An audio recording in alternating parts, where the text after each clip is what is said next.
इस वीडियो का टाइटल है इग्नोर करना सीखो आपको सब मिलेगा।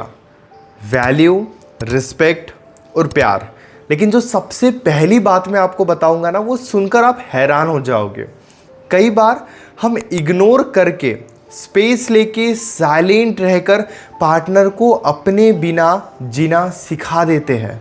पार्टनर इमोशनली स्ट्रांग बनकर रिलेशनशिप में नहीं आता है, लेकिन धीरे धीरे सिचुएशन ऐसी होती है कि वो बहुत ज़्यादा इमोशनली स्ट्रांग और इमोशनली केयरलेस बन जाता है।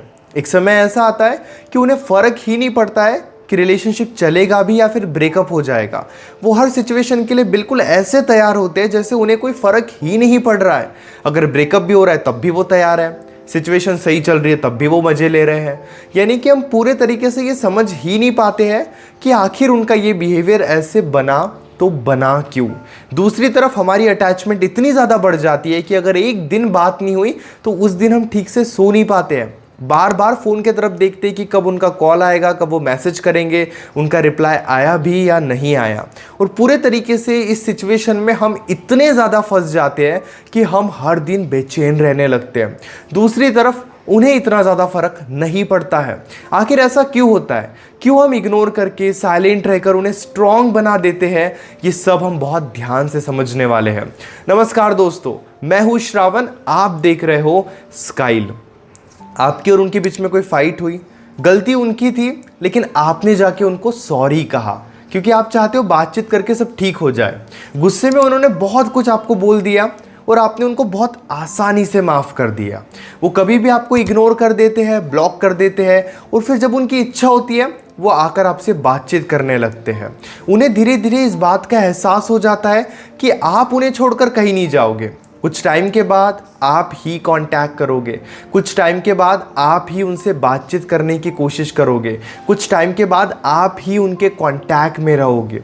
और फिर धीरे धीरे ये सिचुएशन बिल्कुल ऐसे हो जाती है कि आपको बहुत फ़र्क पड़ता है। आपके मन में डर होता है कि अगर ये छोड़ के चले गए तो ये चले ही जाएंगे, क्योंकि वो अपनी इमेज वैसे बना लेते हैं।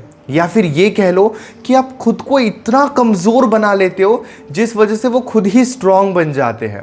चलो दो दोस्तों की कहानी मैं आपको सुनाता हूँ, और इस कहानी से आपको अपने रिलेशनशिप की सिचुएशन बहुत अच्छे से समझ में आ जाएगी। तो दोस्त होते हैं मोहित और रोहित। दोनों के पास 1-1 लाख रुपए होते हैं। दोनों को और पैसे कमाने होते हैं, आगे बढ़ना होता है ज़िंदगी में, महंगे महंगे घर, महंगी महंगी गाड़ियाँ लेनी होती है। लेकिन 1 लाख में तो ये सब पॉसिबल नहीं है। तो वो दोनों पैसे कमाने के रास्ते पर निकल जाते हैं।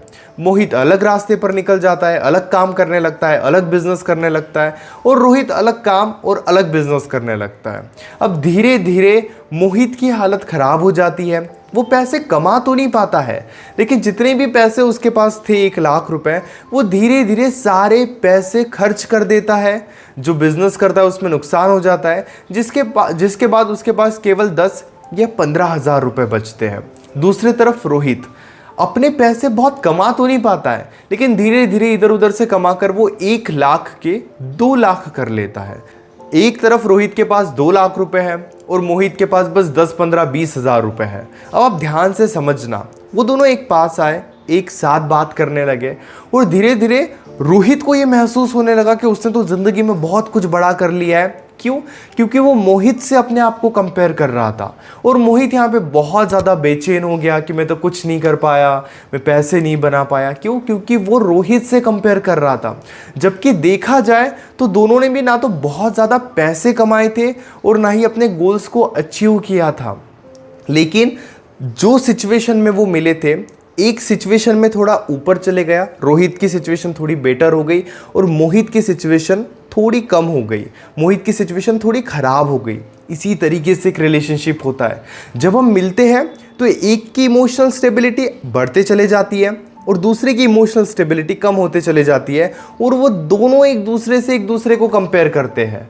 जैसे कि मान लीजिए आप दोनों जब मिले हो, दोनों ही स्टेबल हो इमोशनली, लेकिन धीरे धीरे पार्टनर थोड़ा इमोशनली स्टेबल हो गया और आप थोड़े इमोशनली वीक हो गए। तो जो लोग इमोशनली वीक रहते हैं रिलेशनशिप में, वो रिलेशनशिप को चलाने की रिस्पॉन्सिबिलिटी लेते हैं, वो अपने इमोशंस को संभालने की रिस्पॉन्सिबिलिटी नहीं लेते हैं। हमें लगता है कि यार वो तो स्ट्रांग है, हम इमोशनली स्टेबल नहीं है, मतलब हमारी ही गलती होगी, हम ही ठीक से कुछ नहीं कर पा रहे हैं।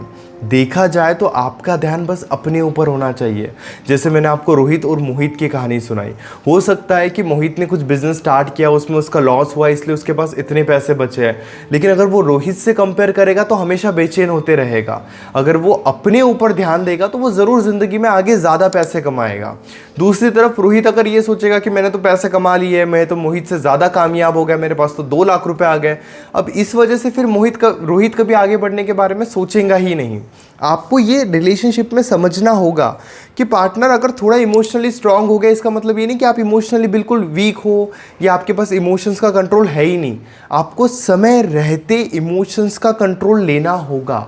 समय रहते आपको ये समझना होगा कि आज आप जो भी सिचुएशन में हो, धीरे धीरे आप खुद को इम्प्रूव करोगे। आप कंपेयर नहीं करोगे पार्टनर से।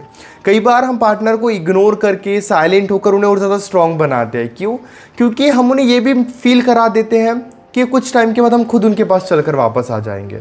हम 4 दिन तो शांत है, लेकिन 4 दिन के बाद फिर हम उन्हें कांटेक्ट करेंगे और उन्हें ये फील करा देंगे कि 4 दिन तो हमारे लिए 4 साल जैसे थे। यानी कि हम अपने आप को इमोशनली इतना कमज़ोर बनाते चले जाते हैं, जिस वजह से वो खुद ही इमोशनली स्ट्रांग बनते चले जाते हैं। उन्हें लगता है कि वो तो कुछ गलत नहीं कर रहे हैं, वो जो कर रहे हैं वो सही कर रहे हैं। इस पूरे सिचुएशन में सबसे ज़्यादा ज़रूरी होता है कि अपने आप को चेंज करना, अपने आप को इम्प्रूव करना, पार्टनर को अपना फ़ायदा उठाने ना देना। अगर आपको पता है कि गलती उनकी होती है, फिर भी आप जाके सॉरी कह देते हो क्योंकि आप उनके बिना नहीं रह सकते हो, तो धीरे धीरे इस चीज़ पे काम करो। उनकी गलती है, स्ट्रांग बनकर उन्हें उनकी गलती बताओ और अपने आप को धीरे धीरे स्टेबल करने की कोशिश करो। खुद को समझाओ, खुद को थोड़ा बिजी करो, तब जाकर सिचुएशन बदलेगी। कमज़ोर बनकर बार बार उनके सामने जाओगे, 4 दिन इग्नोर कर रहे हो बहुत मुश्किल से, फिर 4 दिन के बाद जाकर उन्हें बता दे रहे हो कि 4 दिन तो आपके लिए कितने मुश्किल थे, तो जब भी आगे आप इग्नोर करोगे ना, उन्हें पता रहेगा कि आप इग्नोर तो कर रहे हो लेकिन आप सोच उन्हीं के बारे में रहे हो। जिस वजह से आप इग्नोर तो करते हो लेकिन स्ट्रांग वो बनते हैं। आप साइलेंट तो रहते हो लेकिन स्ट्रांग वो बनते हैं। क्यों? क्योंकि उन्हें पता है आप साइलेंट हो, अब दिखावा कर रहे हो, आप सच में इग्नोर नहीं कर रहे हो, आप सच में आपके अंदर उतनी हिम्मत नहीं आई है। तो खुद को सच में उतना सक्षम बनाओ कि आप उनसे कभी कंपेयर करोगे ही नहीं। वो अलग, आप अलग, उनकी सोच अलग, आपकी सोच अलग। उन्होंने जितना इमोशनली स्ट्रांग बनाया, जितना इमोशनली वीक बनाया, वो उनका। आपको अपने ऊपर ध्यान देना है। उनकी गलती है, आप उन्हें जाकर उनकी गलती बताओगे। वो आपके साथ कुछ गलत कर रहे हैं तो आप स्टैंड लोगे और बहुत क्लियरली उन्हें उनकी गलती समझाओगे कि वो ये चीज़ गलत कर रहे हैं। और जब हम ये करने लगते हैं तब जाकर सिचुएशन बदलती है। दूसरी बात, जब हम किसी को ये महसूस कराते हैं कि हम अपने इमोशंस को लेकर बहुत ज़्यादा अवेयर है और हम हमारी गलतियों को बार बार नहीं कर रहे हैं। जैसे मान लीजिए, गलतियों को बार बार ना करने का क्या मतलब होता है। एक सिंपल सी बात मैं आपको बताता हूँ, आप बहुत ध्यान से समझना। आप एक रिलेशनशिप में हो, आपके और पार्टनर के बीच में फाइट हुई और आप बहुत ज़्यादा रोने लग गए और आप रो रो कर पार्टनर को समझा रहे हो लेकिन पार्टनर नहीं समझ रहा है। अब इस सिचुएशन में सीखने जैसा क्या है कि अगर आप रो रो कर पार्टनर को कोई बात समझाओगे तो पार्टनर आपकी बात नहीं समझेंगे। तो कभी भी रो कर उन्हें समझाने की गलती मत करना। एक बार आपने कोशिश की, वो नहीं समझ रहे, तो दूसरे बार से आपको खुद ही समझ लेना है कि मैं उन्हें कभी भी रो कर उन्हें उनकी गलती नहीं बताऊंगा या कभी भी उन्हें उनकी गलती उनके सामने नहीं रखूंगा। क्यों नहीं रखूंगा? क्योंकि मुझे पता है कि अगर मैं रोकर उनके सामने रखूंगा तब भी वो मेरी बात को नहीं सुनेंगे। आपने सिचुएशन को समझा, आपने एक्सपीरियंस को यूज़ किया, दैट्स इट। जैसे कि मान लीजिए आपके और उनके बीच में फाइट हो गई, आपको पता है कि आप 100 भी कॉल्स करोगे तब भी वो कॉल्स नहीं उठाएंगे। एक बार कॉल करो, वो कॉल नहीं उठा रहे हैं, 2 बार कॉल कर लो, वो कॉल नहीं उठा रहे हैं, तो उसके बाद आप अगर फिर भी कॉल्स कर रहे हो तो ये आपकी बेवकूफ़ी है। आपको पता है कि वो नहीं उठाएंगे, फिर भी आपको उम्मीद में हो कि वो उठा लेंगे, उठा लेंगे, उठा लेंगे। 100 कॉल करने के बाद वो 1 कॉल उठा लेंगे, तो फिर वो हर बार यही करेंगे। उनको पता है कि यार आपको 2-4 कॉल्स इग्नोर करेंगे तो आप 100 कॉल्स करने लग जाओगे। उनको पता है।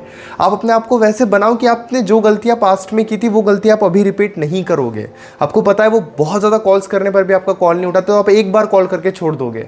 उन्हें फील होना चाहिए कि आपका कॉल बस एक बार आता है, उसके बाद आपका कॉल आता ही नहीं है।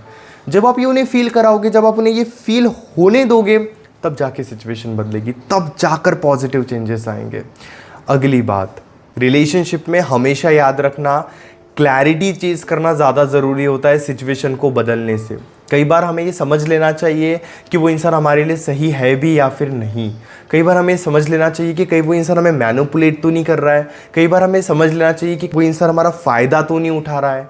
अगर आप बिल्कुल उनको समझने की कोशिश ही नहीं कर रहे हो और बस सिचुएशन को बदलने में लगे हुए हो कि बस किसी तरीके से ये रिलेशनशिप बच जाए, किसी तरीके से वो इंसान मेरा हो जाए, किसी तरीके से वो इंसान मुझसे शादी कर ले। लेकिन आप ये समझ ही नहीं रहे हो कि शादी होने के बाद भी आप इतनी ही दुखी रहोगे जितने दुखी आप आज हो। तो एक टाइम के बाद आपको एफर्ट्स डालने चाहिए, रिलेशनशिप को, स्टेबल रिलेशनशिप को स्ट्रॉन्ग करने के लिए आपको एफर्ट्स डालने चाहिए।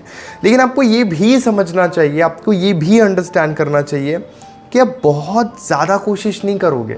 एक टाइम के बाद ना आप ये समझ लोगे कि वो इंसान आपके लिए सही है या नहीं है। समझ लो, एक्सेप्ट तो होगा नहीं इतनी ईजीली। जैसे मान लो आज आपको फील भी होगा कि वो इंसान मेरे लिए सही नहीं है, तो इसका मतलब ही नहीं कि आप दूसरे दिन मूव ऑन कर लोगे। लेकिन खुद को समझाओ कि मैं उस इंसान के साथ हूँ, वो इंसान मेरे लिए सही नहीं है, मुझे यहाँ से दूर हो जाना चाहिए। खुद को वो चीज़ बोलना स्टार्ट करो, समझाना स्टार्ट करो, सोचना स्टार्ट करो। धीरे धीरे आपको खुद ही फील होगा कि फिर आप क्लैरिटी को चेस कर रहे हो। सिचुएशन को बदलने में लोग 6-6 साल लगा देते हैं, 10-10 साल लगा देते हैं, और फिर 10 साल के बाद उन्हें फील होता है कि यार मैंने तो सब करके देख लिया लेकिन इस इंसान को मेरे साथ नहीं रहना है। वो अपने 10 साल वेस्ट कर देते हैं। क्यों? क्योंकि वो बदलने में लगे थे, वो समझने में नहीं। आपको समझने में ज़्यादा टाइम देना चाहिए, ना कि बदलने में। एफर्ट्स डालो, खुद की तरफ से गलती हुई है सॉरी फील करो, उनकी गलती उन्हें उनकी गलती समझाओ। लेकिन ऐसा नहीं कि बिल्कुल आप ये समझ ही नहीं रहे हो कि उस इंसान को भी आपके साथ रहना है या नहीं रहना है। अगर आपने देख लिया कि उस इंसान को नहीं रहना है तो एक्सेप्ट करने पे ध्यान दो। अगर आपको पता है कि आप रोकर परेशान होकर उस इंसान को समझाते हो, वो नहीं समझता है, तो उस दिन से उस इंसान के सामने रोना ही बंद कर दो। ये क्लैरिटी ज़रूरी होती है। उम्मीद करता हूँ कि इस वीडियो से आपको काफ़ी कुछ सीखने को मिला होगा। मन में अभी भी कोई डाउट है, डायरेक्टली आप कॉल पे मुझसे बात कर सकते हो।